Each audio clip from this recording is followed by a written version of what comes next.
Здравствуйте! Сегодня речь пойдет об изумрудах.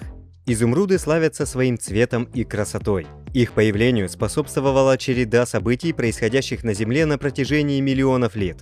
Изумруд – это один из самых желанных, известных и исторически драгоценных камней всех времен. Являясь частью семейства драгоценных камней берилла, которое также включает аквамарин и марганит, изумруд добывается уже около 4000 лет. От Древнего Египта до наших дней все, кто видел интенсивную яркую зелень драгоценного камня, попадали под его очарование, и его можно найти на протяжении всей истории в некоторых из самых потрясающих украшений, когда-либо существовавших. Он относится к самоцветным камням первого порядка. Изумруды относительно мягкие. Главными критериями качества изумруда являются его цвет и затем прозрачность. Их ценность определяется чистотой, блеском и глубиной цвета. Изумруды в большинстве своем мутные и полны трещин. Идеальный изумруд – прозрачный камень равномерно распределенного насыщенного цвета. Крупные бездефектные изумруды густого тона весом от 5 карат ценятся дороже алмазов. Камни высокого качества встречаются очень редко.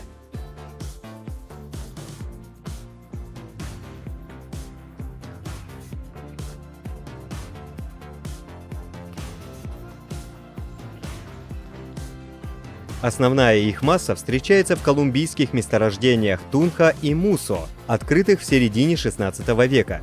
Качественные изумруды также добывают в Замбии, Бразилии и Египте. Изумруды более низкого качества находят в Зальцбурге, Австрия, в горах Моурн, Ирландия, на озере Мьёзен, Норвегия и в некоторых других местностях. Изумруды также добываются в России, США, Канаде, Австралии, Испании, Франции, Швейцарии, Италии, Германии, Болгарии, Казахстане, Пакистане и других странах. В наше время от 50 до 95% добычи всех изумрудов приходится на Колумбию. Конкретный процент год от года сильно меняется в разных направлениях. В период с 2000 по 2010 год объем добычи изумрудов в Колумбии вырос на 78%.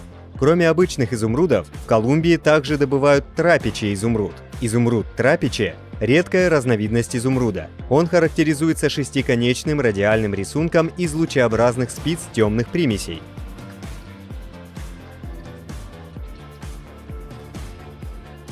Колумбийские изумруды сформировались благодаря уникальному процессу, который позволил получить лучшие образцы камней, которые кто-либо когда-либо видел на свете.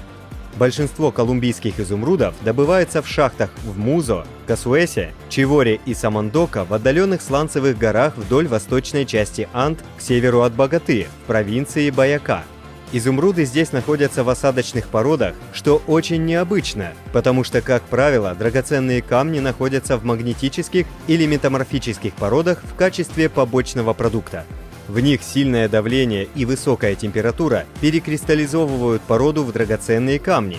Здесь же нет высоких температур, и гидротермальные флюиды движутся через трещины в щели сланцевых пород, захватывают ингредиенты по пути и смешивают их вместе, чтобы сформировать что-то совершенно новое. Этот процесс известен как метасоматизм. У изумрудов Колумбии особый состав, так как они практически не содержат железа. Хотя железо составляет 5% земной коры, с увеличением глубины его количество увеличивается, и именно наличие железа существенно меняет цвет драгоценных камней. По состоянию на 1990-е годы изумруды, произведенные в Колумбии, стоили более $500 миллиарда, и более 60% из них были экспортированы нелегально.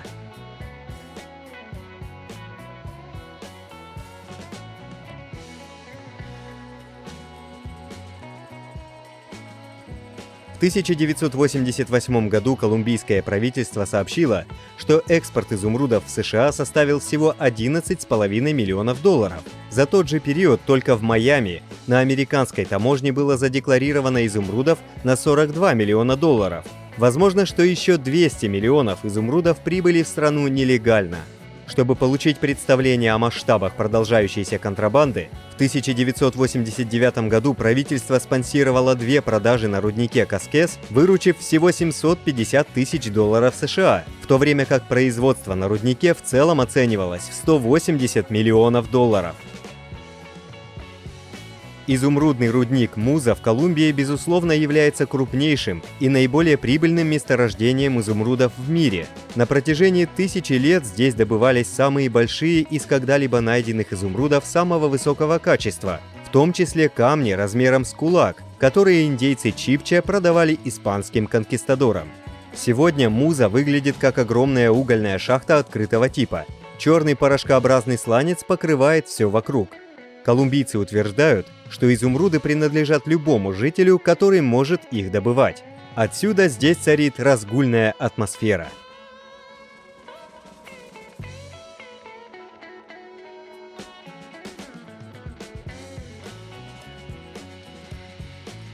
Некоторые крупные компании имеют договоры аренды, но основная работа выполняется тысячами вооруженных охотников за сокровищами, называемых гуакеро.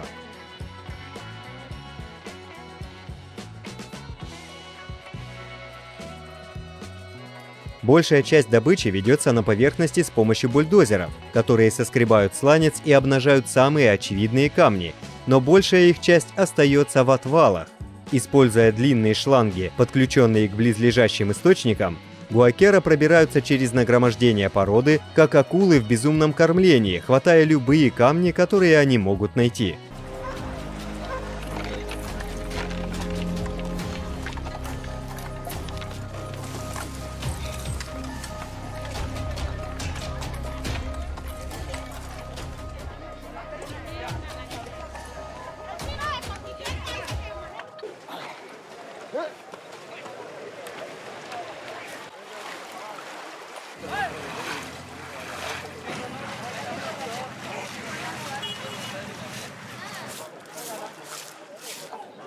Муза иногда называют самым опасным местом на Земле. Почти у каждого за поясом заткнут пистолет. Убийства совершаются в среднем 1-2 раза в день, а до введения запрета на продажу пива и вина их число было еще выше. Нужно быть безумным, чтобы отправиться на шахту. Рекомендуется прилетать на вертолете, а не на машине. Бандиты прячутся на дорогах, отнимая у прибывающих путешественников наличные деньги, а у уезжающих – изумруды. Нападениям подвергаются даже большие колонны из 50 автомобилей, сообщается о десятках погибших. Бразилия является производителем изумрудов более низкого качества. Это изумрудные рудники в бразильском регионе Санта-Терезинья. Чтобы посмотреть, как добывают изумруды, следует спуститься в шахту на глубину 257 метров.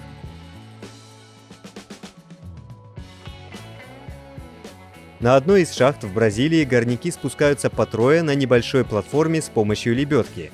Ноги просовываются в 2 петли. Получается что-то похожее на сиденье для качелей. Нужно крепко держаться, чтобы не упасть во время движения вниз.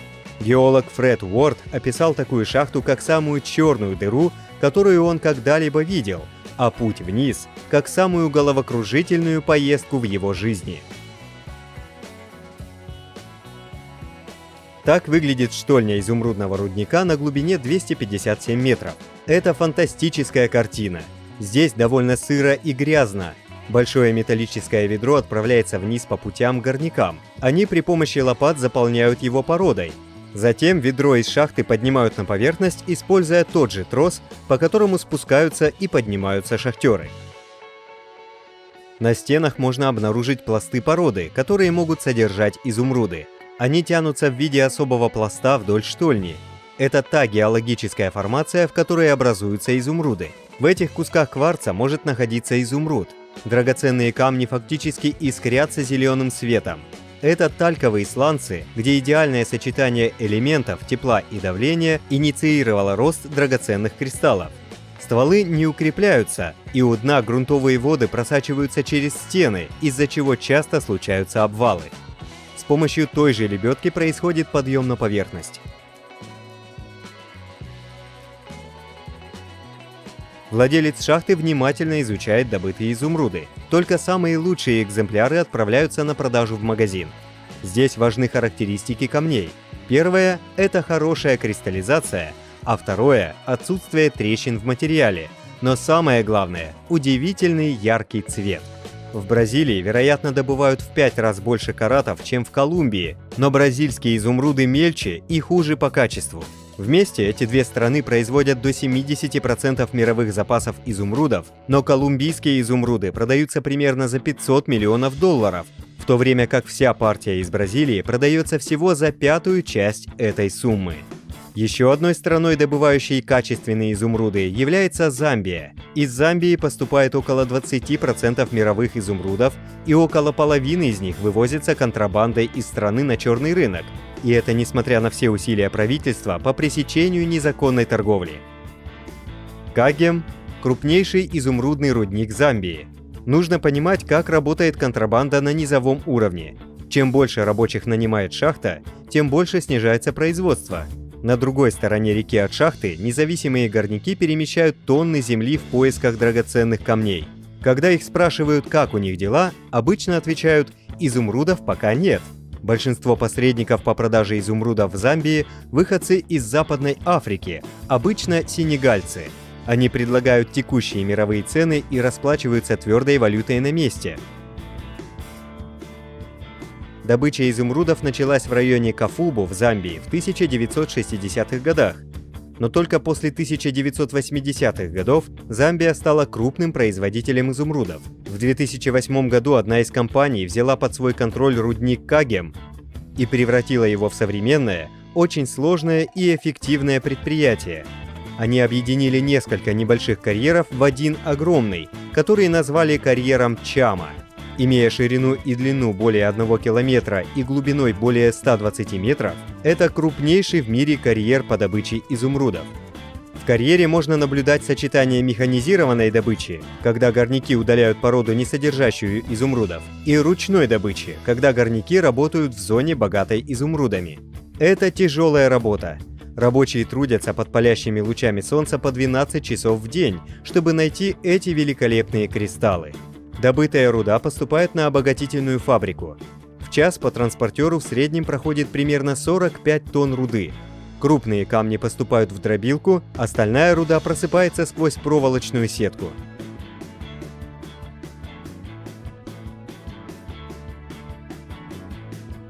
Затем изумрудная руда промывается. На этом этапе рабочие ищут кристаллы изумрудов.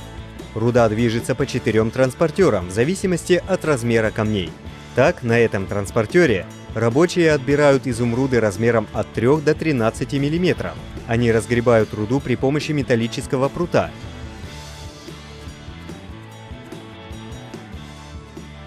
Охрана зорко наблюдает за происходящим. Найденный изумруд рабочий сразу помещает в красную коробку. Заглянуть в нее невозможно, так как она запечатана. На этом транспортере камни покрупнее. Если что-то пропущено, руда попадает на другой транспортер, движущийся перпендикулярно. В конце его находятся геммолог и сортировщик, которые контролируют отбор изумрудов. Проверенная руда идет в отходы. В отходах практически отсутствуют изумруды. За день на фабрике получают от 50 до 200 килограммов изумрудов.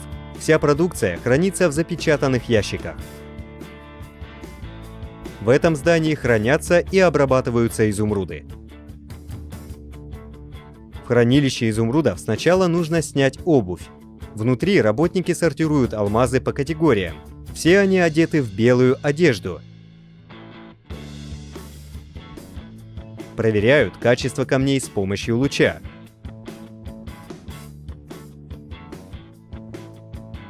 При выходе с фабрики всех работников смены тщательно досматривают охранники.